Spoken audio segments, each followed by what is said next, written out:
Little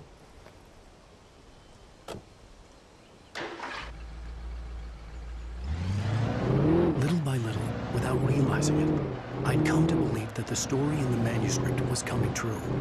The current of its narrative had taken me deeper and deeper into dark waters. Alice had been taken from me. Barry was probably in jail. I was a fugitive from the FBI.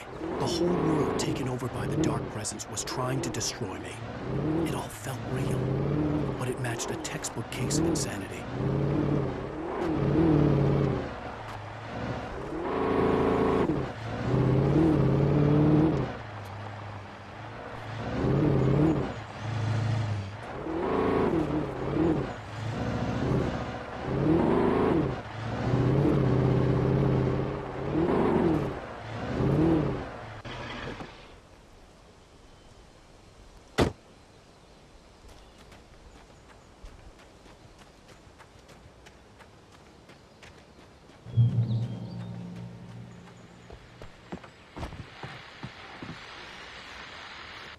This is Pat Main, and you're listening to KBF-FM. Folks, I want to apologize for kind of abandoning you to that looping music track last night, but I was detained. You see, I encountered a big-shot G-man with an itchy trigger finger who could use a lesson in manners and a boot in the ass, not necessarily in that order either. Now, folks, I know I'm not being very informative here, and I apologize for that. I really should just keep quiet, but I'm just so peeved right now, because some people just shouldn't be carrying badges. And I'm just glad that our Sheriff Breaker was there to straighten things out. And if someone I met last night is listening, let me just say, I'm sorry if my mouth got you in trouble. I'm pretty sure you're not the bad guy here. Godspeed, son. I hope you know what you're doing. Now, on a lighter note, I'll be talking to Dr. Nelson all morning. But first, a little music.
Welcome back to KBF-FM. Hope you enjoyed that tune. Now, Doc, you were talking about life and finding that special someone, that soulmate. Well, you were talking about that. I was saying I don't buy it. Well, see, to me, that's strange, because I always pegged you as a hopeless romantic. You got me there, Pat. But I think love's where you look for it. And you need to do a lot of looking, sure.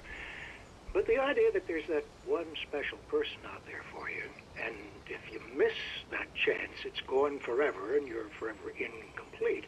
I mean, isn't that depressing? Or, heck, childish even? Hey, there's plenty of fish in the sea.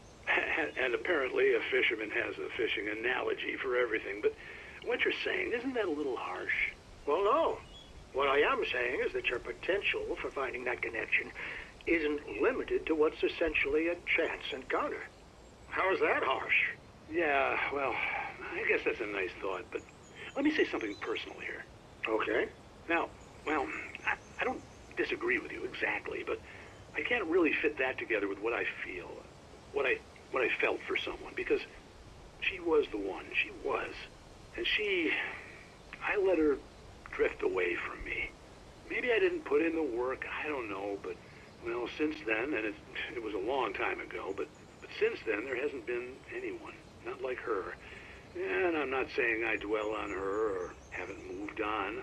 I like my life. I'm not living in the past, but I do miss the way she completed me. You can't argue with the heart, Pat. I'm sorry, folks. I had kind of a scary experience last night, and let's just say it's shaken a few things loose.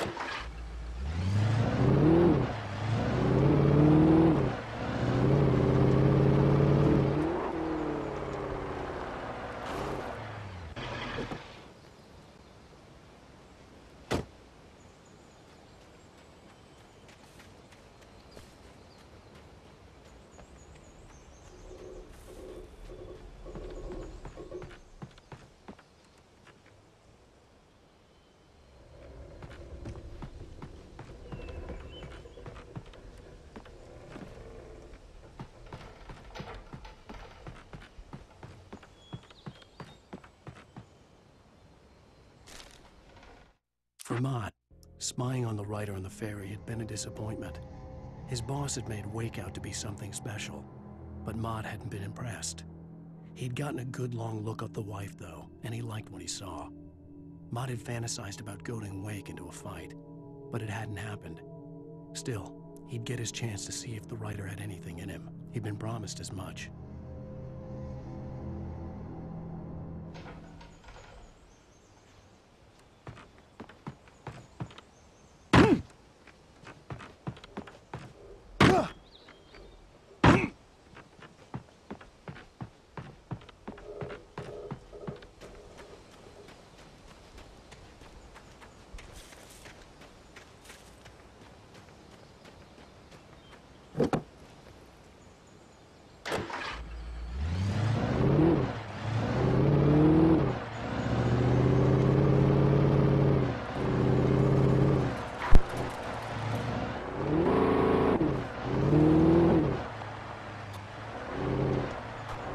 I was early.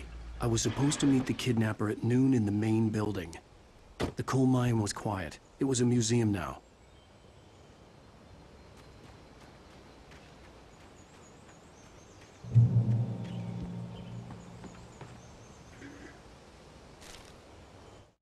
With Nightingale gone and the night wind blowing in through the broken studio window, Maine stared at Sarah. The sheriff looked away. Maine's voice shook with barely controlled anger. That boy's doing more drinking than thinking. I hope you know what you're doing, Sarah. He's got a sickness in his eyes. You take my word for it. He wants Wake for a reason, and it's not for anything good.